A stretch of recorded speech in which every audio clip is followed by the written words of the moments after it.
morning to all of you. This is Preetpal Singh in front of you. So दोस्तों, आज मैं आप सबके सामने द MLM स्टडी का फर्स्ट एपिसोड लेके हाजिर हूँ। आज हमारे जो गेस्ट हैं, पहले एपिसोड के जो पहले हमारे गेस्ट हैं, उनके बारे में आपको बताना चाहता हूँ। बहुत ही डाउन टू अर्थ हैं। जितनी बड़ी अचीवमेंट्स हैं उनके पास, उतने ही वो नरम दिल के हैं और बहुत अच्छा एक्सपीरियंस है, बहुत अच्छा तजर्बा है उनका। तो आइए हम उनसे मिलते हैं। सरदार जगविंदर सिंह सर, आपका हमारे YouTube channel the MLM study के ऊपर स्वागत है। हमें बहुत खुशी महसूस हुई जब आपने हमें टाइम दिया कि आप हमारे चैनल के ऊपर मतलब इंटरव्यू दे रहे हैं। So thank you sir.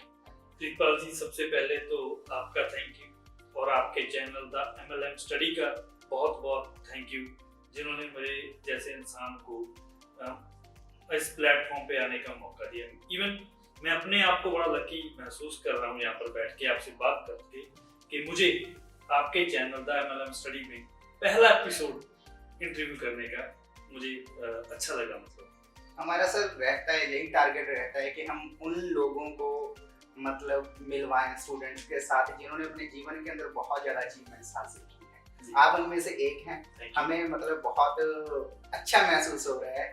तो सर, हम जानना चाहेंगे आपके करियर के बारे में। आपकी स्कूलिंग कहाँ से हुई और फर्दर फिर आप कॉलेज के अंदर कहाँ पे पढ़े आप? जी प्रीतपाल जी, मैं एक छोटे से गांव से लुधियाना डिस्ट्रिक्ट में जस्ट 15 किलोमीटर के दूरी पे मेरा गांव है ईसेवाल। ओके।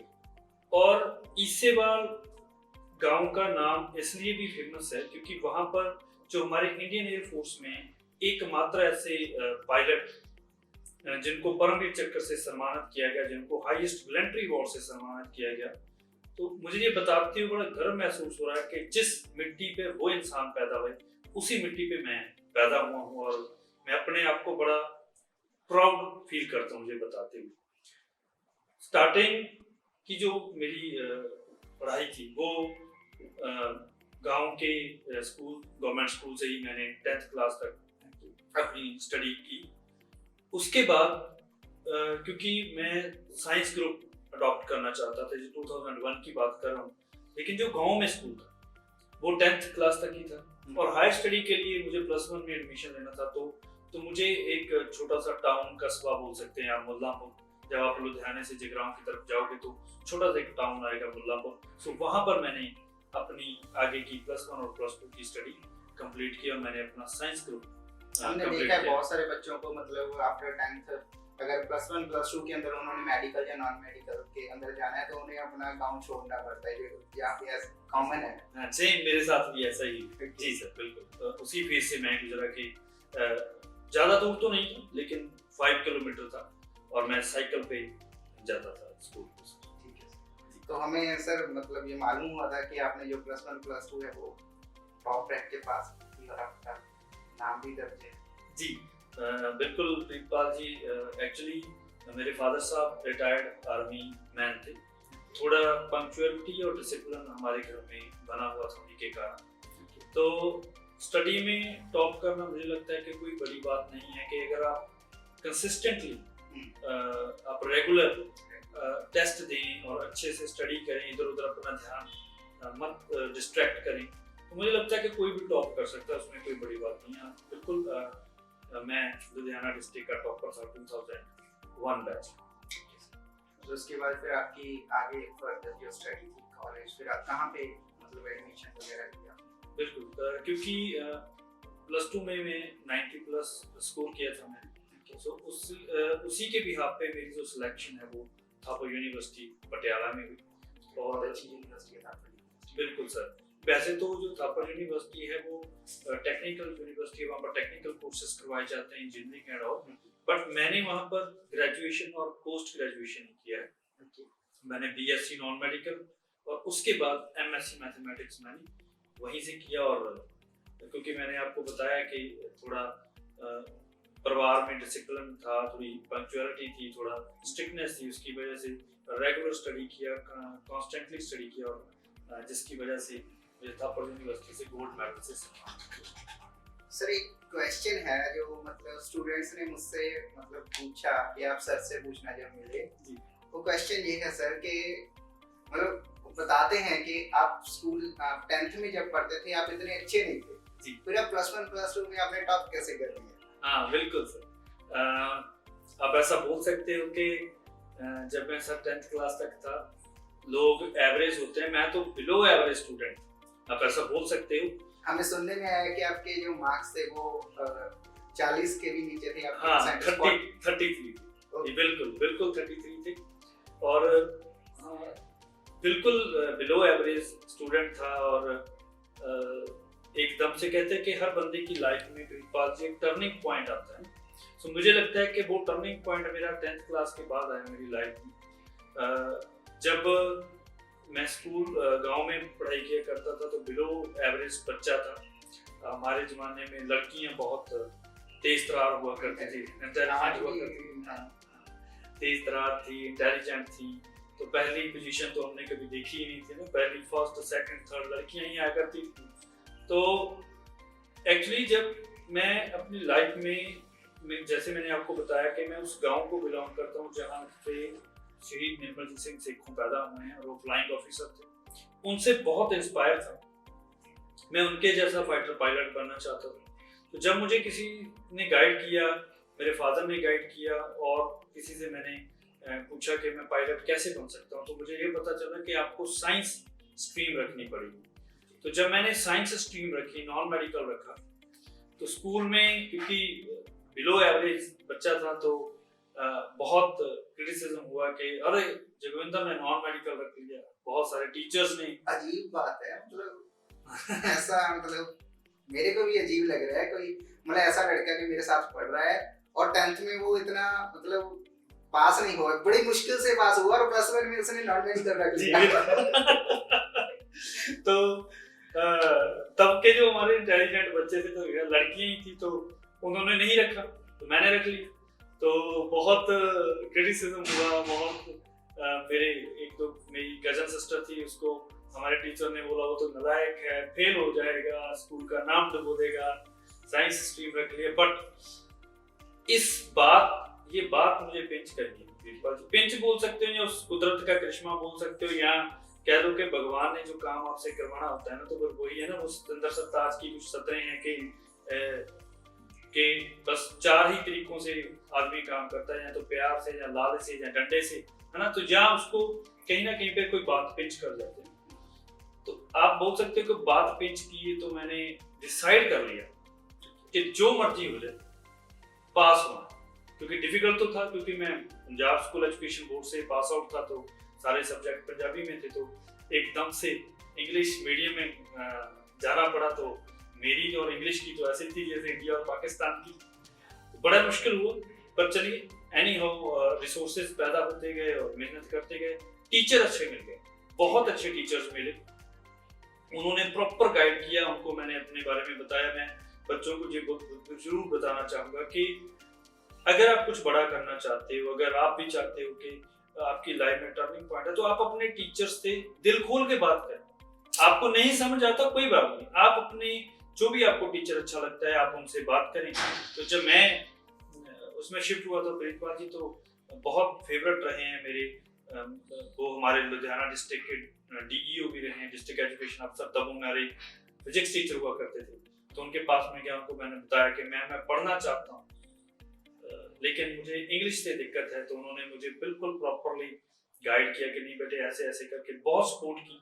तो स्पोर्ट के साथ साथ प्रीतपाल जी क्या हुआ कि सपोर्ट मिलती गई, टीचर उत्साहित करते गए, और एक दिल में पिंच भी हुई थी कि नहीं यार, साथ के बच्चों को और साथ के जिन्होंने क्रिटिसाइज किया हमको करके दिखाना। आपने सोचा कि मैंने पास होना है जी, लेकिन आपने टॉप कर लिया। हाँ, वो थोड़ी मेहनत ज्यादा हो गई। सही बात। पिंच में के साथ है ना, जब आप लग जाते हो किसी काम को तो फिर आपको पता नहीं रहता कि आप क्या कर रहे हो। तो घर वाले भी बोलते थे सुबह 4 बजे उठ जाना, रात को 12 बजे तक पढ़ना। और इस सारे प्रोसेस में मेरी मदर का बहुत इम्पोर्टेंट रोल रहा है। जब मैं सुबह 4 बजे उठ के पढ़ाई किया करता था तो मेरे चाय का कप बेड की ढो पे होता था। तो इसका मतलब मेरी मदर मेरे से पहले उठ जाते हैं। रात को जब मैं 11 12 बजे तक पढ़ाई किया करता था तो मेरी मदर ज्यादा पढ़ी लिखी तो नहीं थी, तो उन्होंने वो स्वेटर ऐसे करना शुरू कर देना, बनाना शुरू कर देना। मैंने उनको बहुत बोलना कि मम्मी आप सो जाओ, आपको नींद आ रही होगी, तो उन्होंने बोलना कि नहीं बेटे, अगर मैं सोती तो आपको नहीं आएगी। सो आज मैं जो भी हूँ जहाँ पर भी हूँ, तो अपनी मदर की सपोर्ट के कारण, उनके प्यार के कारण। जैसे कि सर आपने मतलब बताया कि आपके पिताजी एक्सपायर हो चुके थे ना, तो उसके बाद भी मतलब आपने आपकी पढ़ाई निरंतर चलना और मतलब आपके पेरेंट्स का, आपकी फैमिली का आपको सपोर्ट, आपके ब्रदर का सपोर्ट मतलब कैसे? प्रीतपाल जी, जो मेरी स्टडी है वो तो 2008 में ही कंप्लीट हो चुकी थी। पोस्ट ग्रेजुएशन मेरी कंप्लीट हो गई थी। मेरे फादर जो हैं वो 2012 में एक्सपायर, तो बिल्कुल जब वो एक्सपायर हुए तो फैमिली फाइनेंशियली एंड इमोशनली हम लोग बहुत डाउन चले गए थे। वो दिन मुझे आज भी याद है प्रीतपाल जी, 19/5/2012 को उनकी डेथ हुई थी, एक्सपायर हुए थे। और 27/5/2012 को हमारे घर में सिर्फ 2500 रुपये, 2500। तो प्रीतपाल जी, मैंने रिश्तेदारों को बदलते देखा, लेकिन हमारे फादर ने हमें एक बात बड़े अच्छे से समझाई थी कि परिस्थितियां जैसी भी हो, समय जैसा भी रहे, कभी भी आपने डिमोटिवेट नहीं होना, अपने आप को कम नहीं समझना। उनकी कमी कभी पूरी नहीं हो सकती प्रीतपाल जी, लेकिन उन्होंने जो हमारे अंदर एक क्वालिटी पैदा की थी कि हालात जैसे मर्जी रहे, आप लोगों ने निरंतर आगे बढ़ते रहना है। तो और मेरी मदर का सपोर्ट, मेरे छोटे ब्रदर का सपोर्ट बहुत ज़्यादा रहा। तो कमी तो बहुत महसूस हुई उनकी, लेकिन चलिए क्या कहते हैं कि भगवान क्या है कि कुछ नहीं हो सकता, और भगवान ने भी कुछ सोचा होता है। तो ठीक रहा सर आगे, फिर थोड़ा सर्कल, सारी जिम्मेवारी आ गई, थोड़ा स्ट्रगल ज़्यादा करना पड़ा, मेहनत बयान नहीं कर सकता, बहुत ज़्यादा स्ट्रगल करना पड़ा, और धीरे धीरे ट्रैक पे आके तो बस थोड़ा ठीक हो गया। सर जब इस इंटरव्यू पे जब मैं फ्लेयर बना रहा था, बैनर बना रहा था, तो सबसे पहले मैं सोच रहा था कि इसके ऊपर मैं एक लाइन लिखूं कि 32 साल की उम्र में 30 अवार्ड। जी, जैसे आप बोलते हैं स्टेज पे, अक्सर मैंने आपको सुना है आप बोलते हैं 32 साल की उम्र में 30 अवार्ड। स्टेप बाय स्टेप आप ऊपर जाते गए। जी, मतलब एक दिन वो भी आया जब खुद नरेंद्र मोदी जी ने आपको सम्मानित किया। जी, तो कैसा फील हुआ उससे? अनडाउटेडली प्रीतपाल जी हमारे देश के प्राइम मिनिस्टर हैं, और गर्व की बात है। और इतने छोटे गांव से उठ करके इतनी बड़ी शख्सियत से अवार्ड लेना बहुत बड़ी बात है। प्रीतपाल जी 30 तो नहीं, 32 साल की एज में 22 एजुकेशन इंडस्ट्री में अवार्ड जीते, नो डाउट। बेस्ट टीचर का अवार्ड बहुत बार लिया, नेशनल अवार्ड लिया, और प्राइम मिनिस्टर से अप्रिशिएशन अवार्ड लिया, दुबई से इंटरनेशनल स्कूल अवार्ड जीत के आए। सो अवार्ड्स का मतलब है अप्रिशिएशन। अब जैसे जैसे आपको अप्रिशिएशन मिलती है, क्योंकि हर आदमी को प्रीतपाल जी अप्रिशिएशन चाहिए होती है। अब आप छोटा सा एक स्टेप उठाएं, और जब उस स्टेप में आपको छोटी सी अप्रिशिएशन मिलती है, तो और बड़ा आपको करने की एक क्या कहते हैं कि आपका मन करता है, आपका इच्छा होती है, क्यूरियोसिटी पैदा होती है कि मैं और कर सकता हूँ, मैं और कर सकता हूँ। सो क्योंकि मैंने आपको जैसे बताया कि कंसिस्टेंसी के साथ ही आप कामयाब हो सकते हो। और फादर के जाने के बाद कुछ चैलेंजेस भी ऐसे आ गए थे कि करना पड़ा, है ना। सो कंसिस्टेंट रहना पड़ा, बहुत सारे सेक्रीफाइस करने पड़े। कभी आपको खुल के बताएंगे, बहुत सेक्रीफाइस किए, जिसकी वजह से एक अवार्ड, फिर दूसरा, फिर तीसरा। मैं तो अपना काम कर रहा था प्रीतपाल जी, बस ये अप्रिशिएशन अवार्ड खुद की खुद करते। सर मैं एक चीज मैंने मानी है कि मतलब जो दुबई है ना, यूएई जी, वो एजुकेशन के अंदर बहुत आगे। ऑब्वियसली क्योंकि वहाँ के लोग बहुत, आपको वहाँ की मिनिस्ट्री, एजुकेशन मिनिस्टर ने आपको द बेस्ट स्कूल, है ना, आपको अवार्ड दिया। जी, कैसे प्रीतपाल जी? मेरा क्वेश्चन मतलब ये है कि यहाँ से उठ के आपने वहाँ पे जाके झंडे गाड़े। सर हमारे इंडियंस की बहुत अच्छी हैबिट है, मैं तो अभी कुछ भी नहीं हूँ। मेरे से पहले जो इतने धुरंधर लोग हैं, अब अब मैं तो सिर्फ यूएई में जाके हूँ, हमारे अगर एपीजे अब्दुल कलाम जी की बात करें तो वो वर्ल्ड वाइड फेमस है ना, और नरेंद्र मोदी जी की बात करें पूरा वर्ल्ड उनको जानता है। तो मैं तो कुछ भी नहीं हूँ प्रीतपाल जी, मैंने तो सिर्फ एक एजुकेशन इंडस्ट्री में एक छोटा सा स्टेप लिया है। और जी हमें एक्चुअली में हम 4-5 दोस्त थे, हमें यूएई से मेल आया था कि हम आपको एज ए रिसोर्स पर्सन बुलाना चाहते हैं यूएई में, क्योंकि यूएई में, दुबई में बहुत सारे इंडियन स्कूल है, सीबीएसई स्कूल। तो हम 4 और 5 दोस्त थे, टीचर थे, जिनको मेल आया कि आपको हम एज ए रिसोर्स पर्सन बुलाना चाहते हैं।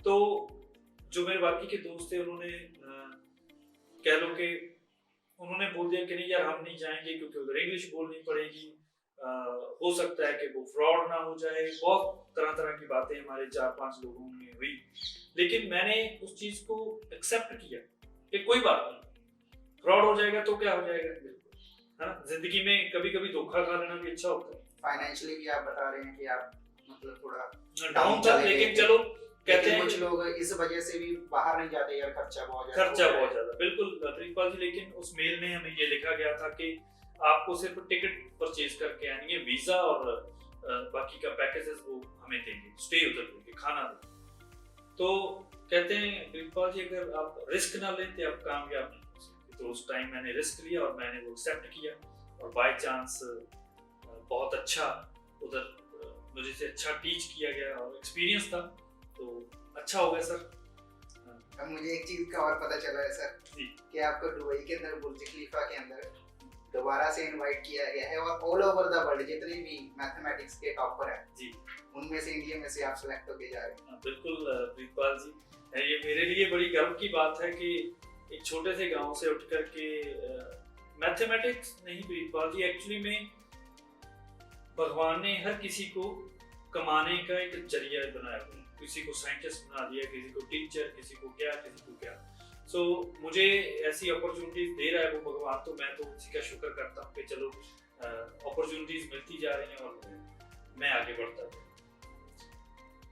सर इसके बाद जो मेरा एक जो मेन क्वेश्चन है जिसकी हम वेट कर रहे हैं कि एक जो आपने आपकी लाइफ के अंदर एक यू टर्न एक और है जी, तो वो ये था कि आप सर मतलब इतना ज्यादा पढ़े लिखे थे, आपके पास इतने ज्यादा रिसोर्सेज भी थे जी, और आपके मतलब आप गवर्नमेंट जॉब के अंदर भी जा सकते थे, आप अपने इंस्टीट्यूशंस भी ओपन कर सकते थे जी।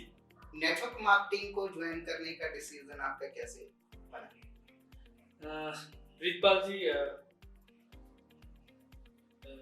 बहुत बुरे हालात, बहुत गरीबी देखी है मैंने, बहुत नाजुक पलों को फेस किया है मैंने तो लाइफ में।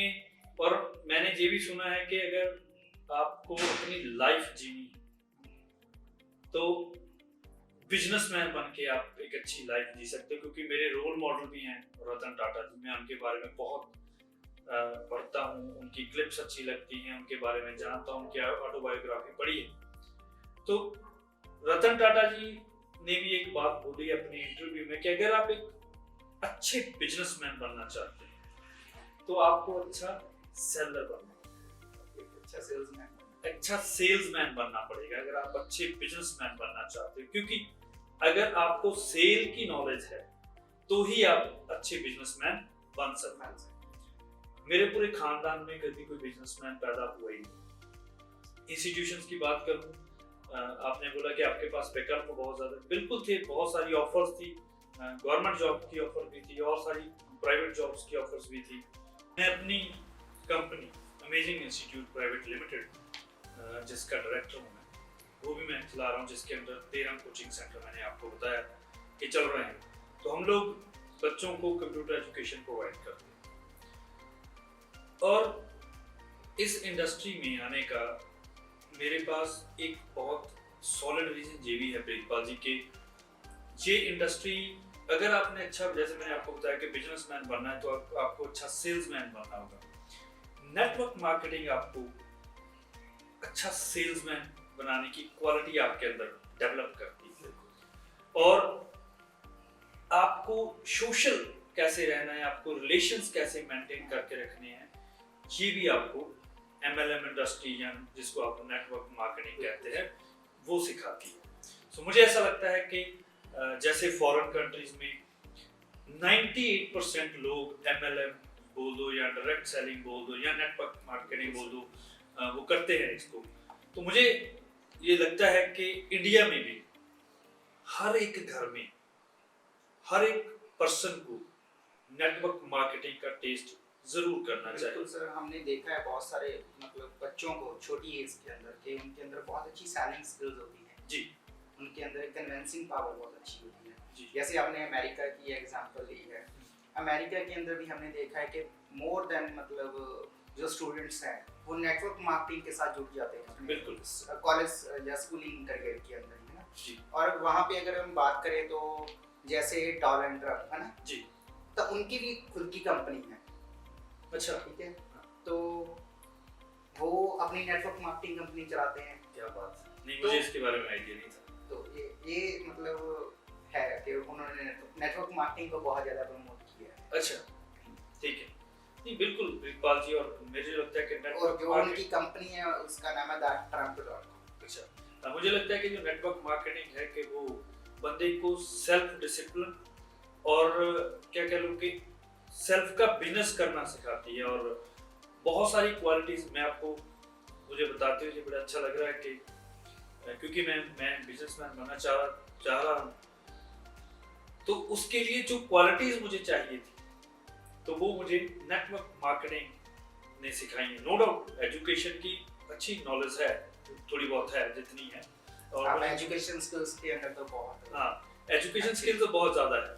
और लेकिन अब मुझे किस नॉलेज की जरूरत थी, वो थी नेटवर्क मार्केटिंग की स्किल्स की जरूरत थी, डायरेक्ट सेलिंग की स्किल्स की जरूरत थी। तो वो मुझे MLM इंडस्ट्री से मैं सीख रहा हूँ। अभी मैंने अपना कदम रखा है और धीरे धीरे प्रीतपाल जी और कोशिश करें, बेटर करने की कोशिश करें। तो सर एक क्वेश्चन और है, मतलब ये हर जगह मैंने इसका आंसर ढूंढने की कोशिश की है लेकिन कहीं एक सेटिस्फाई होती है ना, जो सेटिस्फेक्शन नहीं मिली। वो क्वेश्चन ये है सर कि मतलब जो ऑलरेडी हमारे जो इंडिया के अंदर भी आपने देखा वो बहुत बड़े बड़े बिजनेसमैन हैं, जैसे हम अंबानीज की बात कर रहे हैं ना, अडानीज की बात कर रहे हैं, तो वो नेटवर्क मार्केटिंग के अंदर MLM इंडस्ट्री के अंदर वो क्यों नहीं आते लोग? अगर ये इंडस्ट्री इतनी अच्छी है, इतनी बढ़िया है, हालांकि मैं खुद नेटवर्क मार्केटिंग को सपोर्ट करता हूँ, लेकिन मेरा क्वेश्चन मतलब मेरे को कहीं पे ये सेटिस्फाई आंसर नहीं मिला कि वो लोग इस इंडस्ट्री के अंदर क्यों नहीं आते। प्रीतपाल जी, अब ये उनका पर्सनल रीजन भी हो सकता है, लेकिन मुझे यहाँ तक लगता है, जैसे मेरा पर्सनल व्यू जो है कि दो तरह की मार्केटिंग हो सकती है, एक तो ट्रेडिशनल, दूसरा डायरेक्ट सेलिंग। काम एक ही करते हैं ये लोग, मेथड अलग अलग है, काम एक ही करते हैं। काम क्या करते हैं? Product selling. अगर आप बात कर रहे हो कि रिलायंस की, हिंदुस्तान यूनिलीवर की, पीपल जी, मुझे लगता है कि इनका नेट ऑलरेडी बहुत बड़ा है, इनको नेटवर्किंग करने की जरूरत है ही, क्योंकि नेटवर्किंग का मतलब होता है कि अपना नेट क्रिएट करना, अपने रिलेशनशिप्स को बहुत बड़ा कर देना। रिलायंस की बात कीजिए, हिंदुस्तान यूनिलीवर की बात कीजिए, पास बहुत बड़ा नेटवर्क ऑलरेडी है, और जो कि एक दिन में नहीं बना है, बहुत सालों लगे। लेकिन जो डायरेक्ट सेलिंग है, MLM है, ये एक इंडिविजुअल को इतना बड़ा नेट क्रिएट करने का प्लेटफॉर्म देती है। पहले आदमी 1 to 1 जाता है, फिर धीरे धीरे 10 लोगों की टीम होती है, फिर वो 10 लोग मिलके आगे 100 करते हैं, और धीरे धीरे इसका नेटवर्क क्रिएट होता है। सो मुझे लगता है कि शायद इसलिए ये लोग नेटवर्क मार्केटिंग में नहीं आ रहे हैं, लेकिन मुझे यहाँ तक नॉलेज है ये लोग MLM की नेटवर्किंग की सपोर्ट पूरी करते हैं, मुझे ऐसा लगता है। बहुत अच्छा लगा सर आपसे मिलके। आप हमारे चैनल पे आए, बहुत सारी बातें अभी ऐसी हैं जो हमने आपसे करनी थी लेकिन टाइम के चलते वो रह गई हैं। तो फिर किसी और दिन किसी और एपिसोड में आपके साथ फिर से मुलाकात होगी। जी, थैंक यू प्रीतपाल जी, बिल्कुल मिलेंगे। हमारी ऑडियंस को मतलब मैं मैसेज देना चाहता हूँ कि बहुत ही अच्छे विचार थे जगविंदर सर के, बहुत अच्छा एक्सपीरियंस है इनके पास, एजुकेशनल स्किल्स का भी और नेटवर्क मार्केटिंग का भी ये साथ साथ एक्सपीरियंस ले रहे हैं। आपसे मेरा एक ही निवेदन है कि हमारे चैनल को आप ज़्यादा से ज़्यादा सपोर्ट करें, हमारे चैनल को आप सब्सक्राइब करें और आप जिस भी लीडर को सुनना चाहते हैं, जो आपका फेवरेट है, आप कमेंट में जाएं, उनका नाम लिखें, हम उनके साथ जरूर बाउंड बनाने की कोशिश करेंगे कि हम उनके साथ एक एपिसोड करें। So these were, thank you so much.